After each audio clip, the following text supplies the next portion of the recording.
একটা লোক যার কাজ দেশে দেশে সরকার ফেলার ঠিকাদারি নেওয়া, সে নেওয়াটা সবসময় যে অন্যের কাছ থেকে নেওয়া তেমনটা নাও হতে পারে।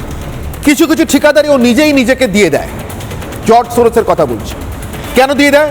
তার কারণ দেশে দেশে যে সরকার ওর কথা শোনে না, ওর কথা শুনে ওকে ওর ব্যবসায় সুযোগ সুবিধা করে দেয় না, লুটে পুটে দেশ খেতে দেয় না, সে দেশে সরকার ফেলার দায়িত্বটাও নিজেই নিজেকে দেয়। ওই সরকারটা পড়ে, ওই সরকারটা ফেলে যাদেরকেও ক্ষমতায় নিয়ে আসবে দেদার টাকা বিলিয়ে, তারা এসে ওর কথা শুনে ওকে ওর মতো করে ব্যবসা করতে দেবে, সোজা কথায় ওই দেশটাকে লুটে পুটে খেতে দেবে। এই হচ্ছে জর্জ সোরস।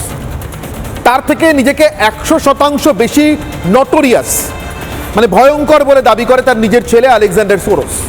নিজেই বলেছে, আমি আমার বাবার থেকে 100 গুণ বেশি ভয়ঙ্কর এবং 100 গুণ বেশি রাজনৈতিক। অর্থাৎ বাবা যদি জীবনে সরকার ফেলার কাজ একটা করে থাকে, ও 100টা করবে। বাবা যদি 20টা করে থাকে, তাহলে কটা করবে আন্দাজ করতে পারছি। তো এহেন অ্যালেক্স সোরস এই মুহূর্তে কোথায়?